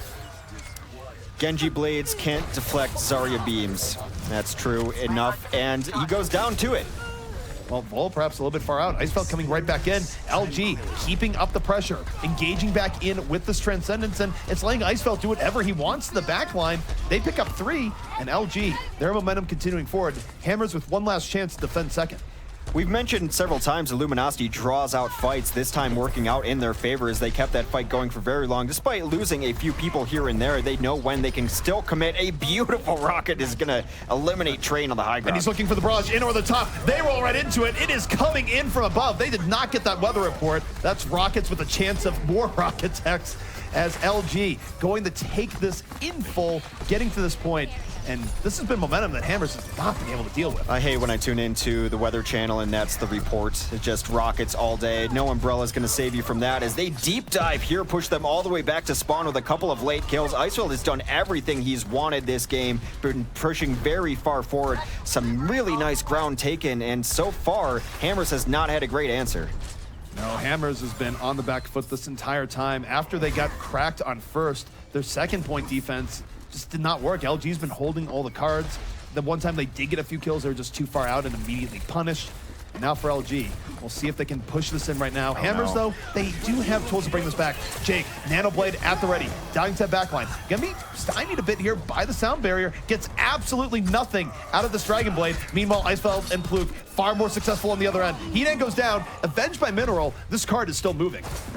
A kick to the face will set up Mineral Sound to finish him off, although they are finally maybe in position to come back out here. They need to roll out as 6. They are getting punished by feeding out onto this card. It seems like they finally understand that. They do have time to roll out here as 6, and they're going to try to initiate this fight. Although there's no one really to fight, so they will rotate up to high ground. It's exactly where you want to hold. They have to be careful to save. The hook does not connect. That is 2.0. That is fully hook 2.0. And Hammers, at the very least, have been able to restabilize here. LG gonna have to do it in one more final push. They have no ults for this next push. Of course, as I said, Dragon Blade comes out Transcend, so they can make this work. Ube diving in, Dragon Blade up, but no, he gets knocked right down by Super. Super is ready and waiting, drops the hammer. 3 kills here from Hammers eSports, and this should be a hold here once more. That's unfortunate there from LG. A mid-air dart took down Spree. A mid-air fire strike finishes off Spree right there, and finally some effective ultimates coming into play for this Hammers team. Finally a moment to breathe and stabilize and take the high ground back. And they have sound barrier for the next fight here, Hex, so they can be even more aggressive getting into LG. Mainly, the real threat they have to look out for here is Spree, but this is going to be very difficult for Spree. Not impossible with how he's been playing in this game thus far, but going into the sound barrier, it really has to be the barrage of the gods. Hammers has dominated the 4-tank meta, and they are back onto 4 tanks. They're going to eliminate Super Pluke right away as he jumps in over top. A Whole Hog will come out, get the boost. They're throwing a lot into this, though, but still relatively quiet on the kill feed. There it goes. Oh, my goodness. Train from downtown takes down Spree with that secondary fire on the scrap gun. LG trying to make the most of this here, but it's difficult. They've lost a lot of key pieces. They are trying to get back on the train, but no, he gets away for just enough, takes a breather, and suddenly Ube says, I want no part of this. Full, helping him to the other world. And now, Hex, under a minute left for LG to try and find a way. I mentioned that 4-tank meta. That is Jake switching over to the D.Va. And that is why you see Spree get off of the Pharah onto the Soldier 76. Now, D.Va's still rather good against Soldier 76, but not the complete shutdown against a Pharah that she can be as well. So they do make some changes here. Perhaps another offensive Transcend if they can get that going. But again, the primary target there has to be Rob then if you're going to try to risk that. Ube diving in, Dragon Blade on the ready. We'll see if he gets anything, and no, he's swayed. No, he finds Rob at the very end. Rob not able to get away, and that's huge here for Ube. A very crucial Dragon Blade ends up with 4. Ube finding a way through, breaking in for LG. That was their one main way of winning the fight, and with that last slash, he might have just done it.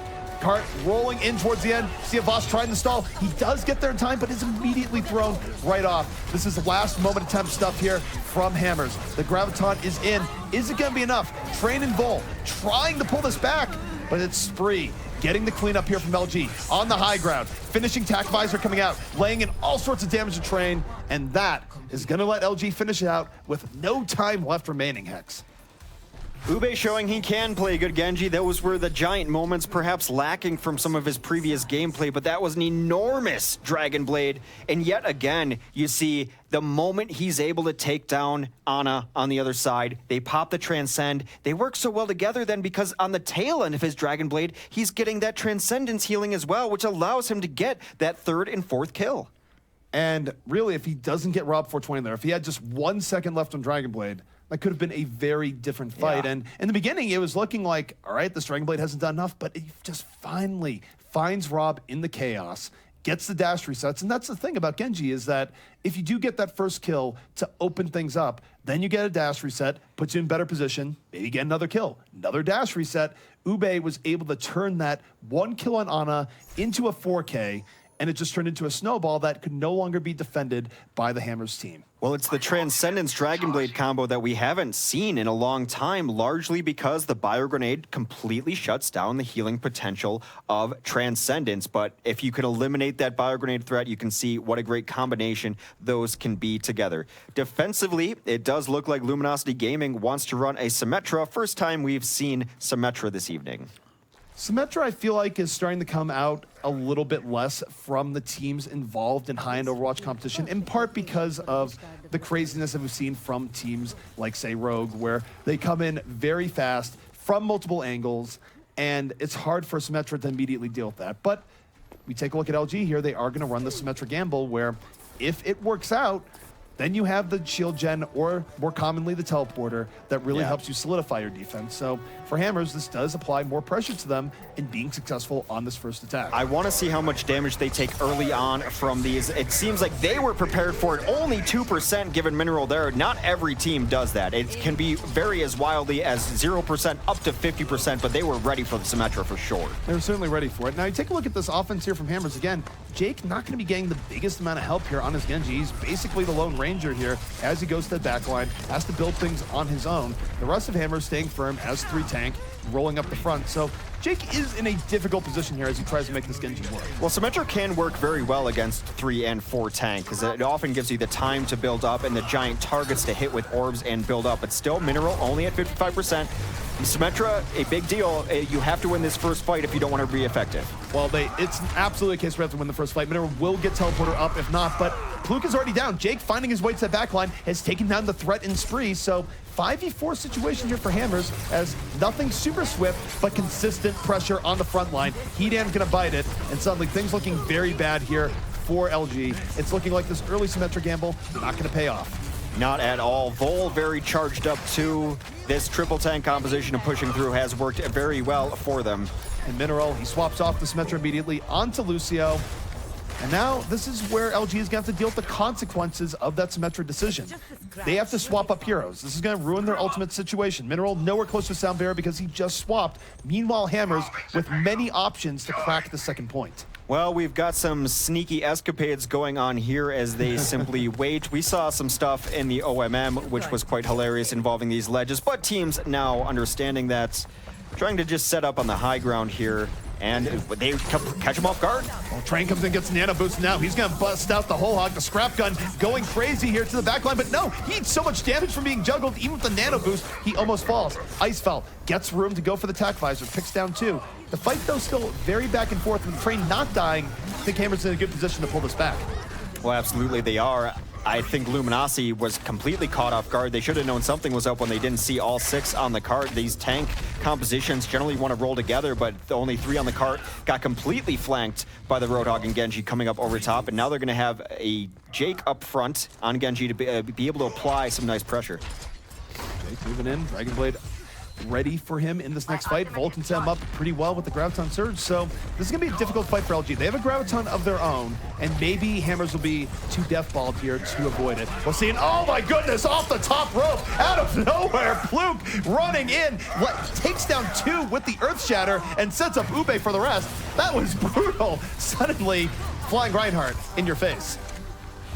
Very difficult to stop the Flyheart right there. Jake does get 1 towards the end onto Hidan, but this will allow Luminosity the space they need to set up the defense in the manner in which they want. Generally, you're going to set up some people on one high ground, some on the other, make sure that the focus needs to be spread, but they're going to push Icefeld all the way towards the edge, maybe just getting some free poke in. I'll just note, by the way, that Fluke was so impactful there. He earth-shattered in that last fight, off of a bit of a surprise, and has 56% ult charge. But here we go. Next fight underway. Jake moving in off of that Graviton, looking for the fall through. Already 2 are down from that Graviton. The counter Graviton comes out from Spree, gets very little done. And hey, it's another Earth Shatter in from Fluke, but this time there's no fall through. Hammers gonna take this one rather flawlessly. It was a nice theory from Spree to be able to stop everyone from moving forward, but he Gravitoned them and just died because there was so much in there. He wasn't gonna be able to solo follow-up. They're trying to clean up some split spawns. They do. Jake with 2 kills to start this off. Jake going mining there and coming up with some gold. Both Hedan and Fluke going to fall early on because they were in that spawn point. And now, Hex, here's the real danger here for LG. If Hammers finishes this with 1 minute and 1 second remaining, no, I take that all back. It's full payload. No matter what, LG gets a minute. I am crazy. But take a look here. LG is coming back here from the back line. And they're looking for an early initiation, but Hammer seems ready. They're going to count the sound barrier, and LG might have just put themselves in their own tomb. They're stuck in this backline, and yet it's a little bit over ambitious by Hammers. They end up falling as they move in. 3 kills here from Icefeld. They do turn it around. Beautiful patience by Icefeld. They're waiting for the sound barrier to be at least halfway dissipated so that he gets the value off that tactical visor. And yes, that was a very close fight right there on the Razor's Edge because they put themselves in a rough position in that room. Generally, you don't want to fight a bunch of tanks in a small room, akin to fighting in a basement from one of my favorite movies. However, they are on the defense again, set up to exactly where they want to be on the high ground. 3 minutes left, so a lot of pushes yet to defend. A lot of time here for Hammers, but this is also one of the most difficult points to get in on in the game. It's no guarantee. And Ube, he could just drop down with the whole hog here. He'd have great positioning. He's just going to whole hog in over the top, pushing back Hammers, and actually sort of splitting them in the meantime. LG's kept positioning. Oh no! Super, the counter Earth Shatter coming in. LG might be biting off more than they can chew. Super, low HP, gets hit by the Bionade, 69 HP. Rob 420 can't save him now, but you know what can save him? The offensive counterplay here of Hammers. They move into the remnants. Vol and Jake cleaning up the scraps, and suddenly Hammers on the verge of saying a very good time here in Dorado. Vol has had an enormous amount of energy on Zarya the entire game. He's showing up in the kill feed with 2 or 3 kills. He can have quiet games, but when Vol is on, he can take over matches as Zarya, generally with 2, 3, and even 4Ks at times. Potentially last fight here on the way. Hammers trying to seal it off, but there's Spree. Graviton pulling in 3. He sets up LG. They're going to be pulling this back. Hammers going to be thrown off this point. Super, one of the last ones up here. His team all dead around him. Train going to fall as well. And that is going to be a hold from LG. Not a whole lot of buffer room given where the payload is, and yet they only have to hold for 2 minutes, Hex. We've seen it done before. Well, one good Zarya play deserves another as Spree comes out and puts his name in the hat for best Zarya in this game. Now 3K from him to close out that fight. This is a very difficult position to be able to take over this high ground. There's a reason you see every single defense set up here. They will rotate around the bottom side. An interesting tactic, an interesting position, but they're still going to have to deal with this high ground at some point. Ube gets picked off by Train early in this fight. That's a massive pickoff. Icefeld gets trying to pull this back. Nano Visor on the way, rolling in the Train. Train going to fall as Icefeld still powered up. Picks down 2, but Jake now finding his way. 70% ult charge, moving to the back. Unfortunately, Hex, though, I think just too many people have fallen here from Hammers. LG has struck enough blood. Now, only 1 minute 15 remaining. And don't forget, Hammers had over 4 minutes, Hex, when they started on last, so LG really kicking up their defense a notch up here on Dorado. Dorado, traditionally one of the hardest maps to close out at the very end. This last point, it's such a defender's advantage on this high ground, which is why I was questioning the position that Hammers is going in. I think at some point they have to pressure this top. They have a couple ultimates to work with if Super can win these Rhine games and get an Earthshatter, but no, they're just going to go down through the bottom again. They're breaking it down. This is the last gasp here from Hammers. Sound barrier up. They get 2 immediately from this, so it's a good initiation. 3 unanswered kills in large part due to that barrier, and now LG, almost nothing they can do to bring this back here, Hex. This is far too quick of a wipe. They're not even going to be able to get through the spawn doors. Hammers going to be throwing us into extra overtime rounds here. They're going to have a little bit more time, 1 minute 28 versus a minute. Well, now I see what their gambit was there by going through the low ground. They sent 5 through the low ground, but Train was lagging behind, waiting for Luminosity to step down and take the fight. He was on the flanking Roadhog, gets a couple of hook kills, really open it up for Hammers to win that last push. So coming down to the wire here, of course, since this is pure escort here, there is no hybrid situation like on Hollywood or otherwise. It just comes down to how far you can get the payload out. So no matter what, we will have a winner here, one way or the other. And this does change the calculus and how far out you defend here, Hex. You can go very aggressive, and if it works, the payload doesn't get very far. But if you get wiped in that gamble, the payload could get through to the first checkpoint, which would be disastrous given the amount of time or lack thereof that both teams have. The spawn camp theory is that even if you get full wiped holding outside of their spawn, you should be able to have a somewhat viable fight again into the courtyard. However, sometimes that doesn't work out that way. Sometimes you get staggered. It's a gamble, but I think given Hammer's style, it might be a gamble they take. Well, this is looking very roguelike indeed with how they're setting this up here, Hex. So you are correct. They are going to be taking this gamble and going to be attacking LG from all sides here. We'll see if they can have the execution that Rogue had in the Overwatch monthly melee. But LG, they might know it's coming. It does appear as we get right into the fight immediately, both Winstons diving in. The first blood will be drawn by Train onto Supercloop. Train looking for more. Train just diving in and around here. No, gets kicked in the face by Hedan. Those Zenyatta feet, a little bit dangerous, and he picks up two. Suddenly, Hedan on the Zen, taking it right back to this Hammer's dive defense. Is relatively close, but don't forget, you're right in front of the spawn. But Jake, don't tell that to him. Deflect kill on the Hedan, finding a way through in the chaos, and Hammers might be able to reestablish this very aggressive defense yet. They've been great. Jake with the dash resets, able to finish a couple kills there late. Gonna completely reset up now, and now Luminosity is in the unfortunate position of having to not only win this fight, but then stay on the cart and win the second fight that will inevitably be coming. Jake was too far up there for how low he was. He's gonna give away that death, even though he had Dragon Blade up and ready to use. So now, opportunity for LG to bring this back. Vol, too far out, gets taken out, and now Hammers just threw away several kills there for basically no reason. LG in the final overtime push. They can't get off the cart for any reason, and yet this cart could still go very far. That's one of the problems, that they lost Train and Avast late. There is no way they're going to be full force here in the courtyard. They're going to have to fight it with less than numbers, and they give up so much offensive positioning. Yes, they can fight, but it's not going to be great. Well, one thing I have to say here is that there's not necessarily impetus for them to run in uneven numbers here. Yeah. This checkpoint doesn't matter that much in the big scheme of things. It's raw distance. But here we go. Jake diving in with the Dragon Blade, going to find his counter in the Transcendence, basically swiping at the air. Instead, Ube on the counter Dragon Blade finds both Rob and Vol. Luminosity, this is big here, Hex, because this cart can keep moving. Its potential is undefined. Another Transcendence and Dragon Blade combination. They forced out that Transcend, but beautiful play by Ube to recognize it was out and then find the one answer to it. He took down Rob immediately after it was popped that time. This is really, really dangerous for Hammers now. Every fight is of intense importance because, again, time ran out a long time ago. LG is just riding this overtime fun for as long as it lasts. If Hammers doesn't get them on the next fight, Hex, it is truly panic time because a minute 30 might not be enough. Not at all. Icefeld just gets a peek of where the team is at. They are going to dive in right now. A counter sound barrier comes down, and here comes a nano visor. Vol takes down Hedan to begin. Well, this is a good opening here from Hammers. They are converting those ultimates into kills. Two unanswered early on. Train even getting in with the explosion. So it's been fun in overtime, but the fun might be ending right here. The cart timer ticks down as Ube isn't on it. More understandable, though, because it basically goes off for no reason at the very end. You have very little buffer zone. The wick does burn down rather quickly, but that is a pretty solid push on the attacking side for Luminosity, despite getting very bloodied early on in that spawn hold. One thing that's good here for LG. LG had a very poor first point defense early on, Hex, on Dorado, but it was also largely due to the Symmetra play not working out. Yeah.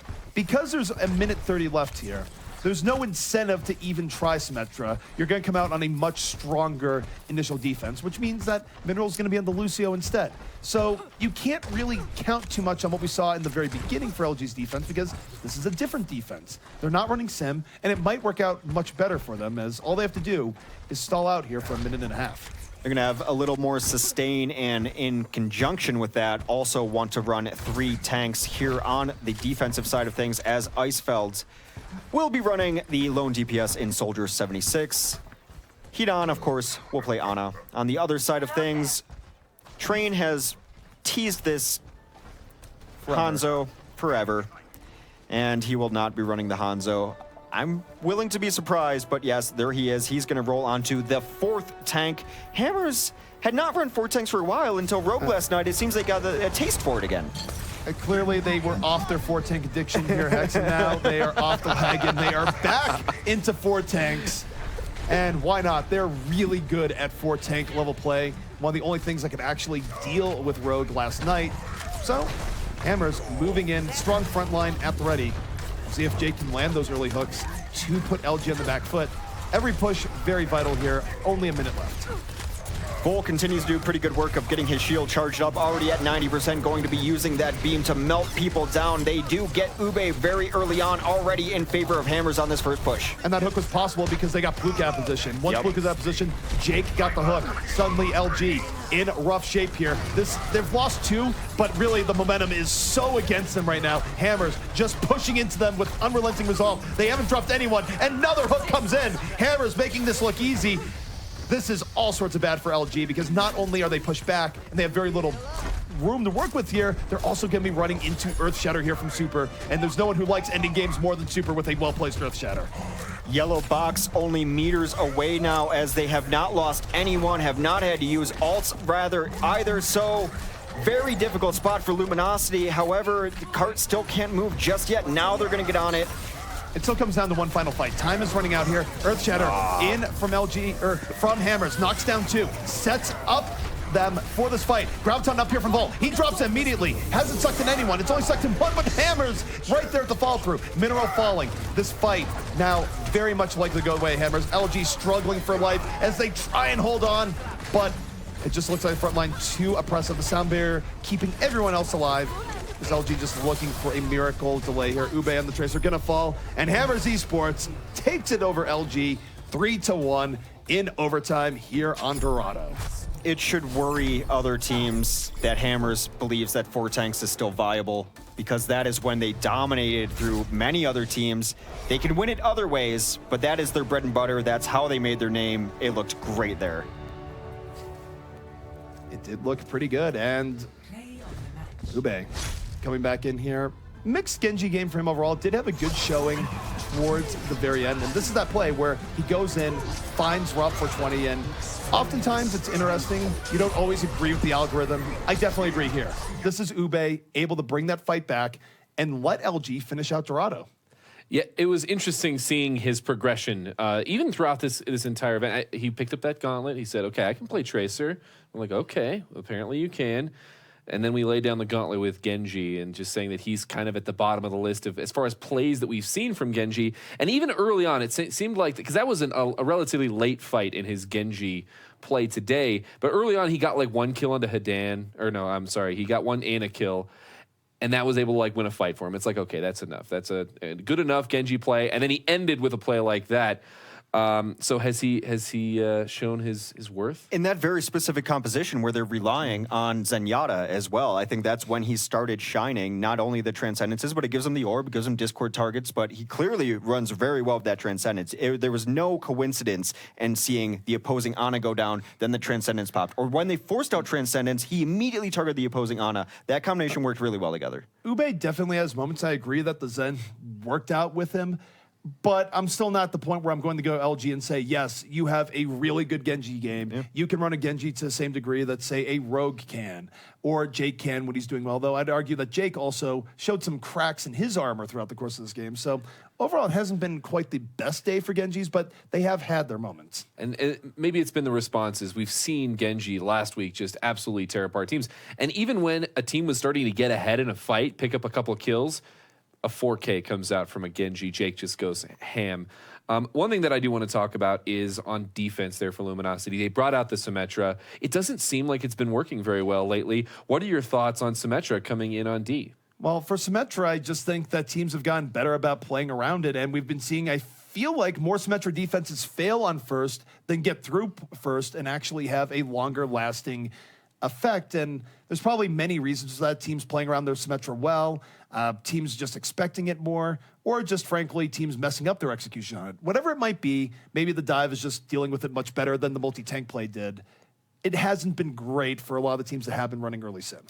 I think that I completely agree that teams have been playing around it, especially those early charges. It can't be overstated because there's so many times where Symmetra will die at 80%, expecting to have that 20% charge right out the gate. And teams that are expecting it, they're not giving up any. I think they gave up 2%, which is a minuscule amount. And beyond that, when there is a Symmetra on the field, you're seeing less of a slow push through the choke on Dorado. And that's where she gets a lot of her work done as well with those giant orbs. Regardless of how good you are at trying to dodge them, you got big bodies down there, you're going to give up some charge. And then teams know that the impetus is on them to win that first fight for sure. And once that goes down, and even when she's getting teleporters up, teams know that and they're hunting it. And then you have the hero. So she works very rarely. I think that's why we see her come in and out of the meta so often is, hey, people aren't expecting Symmetra anymore. We can run her for a week. Then people are expecting it. It gets much more difficult. We talk about mobility heroes being so important. I mean, you've got multiple heroes that can go get that teleporter potentially. And so that's why we're maybe seeing it trail off a little bit. LG, they have liked to run it in the past, and it has worked for them in the past. It just doesn't seem like the last couple of events. One thing I'd probably note, too, is that when you were in the heavy tank meta where everyone was running tanks for the most part, you also had more situations where you could lose someone early on and maybe come back into the fight. When you're up against a dive comp, you lose someone early on, generally it snowballs against you pretty quickly. They tend to escalate in intensity early on, which means that a Symmetra that maybe could stay alive in the fight, it could drag out, and then you get a teleporter or a shield generator up. That seems to just happen less with the intensity with which more divey comps tend to win fights. And out of all the teams, LG, they do delay the fights more than most, but it just wasn't enough, especially on first Dorado here. Another aspect of this game that I really have a question for LG is Ube. We talked about him a lot. He played a Roadhog on their final two defenses. And was that as effective as when he was on Tracer? I think his Roadhog was pretty effective. I mean, we think about how Ube was made his name to begin with. Roadhog was his bread and butter. Can you rely only on a Roadhog and trying to defend attack like hammers? No. But I didn't think his contribution in one way or another was really causing them to lose the game. I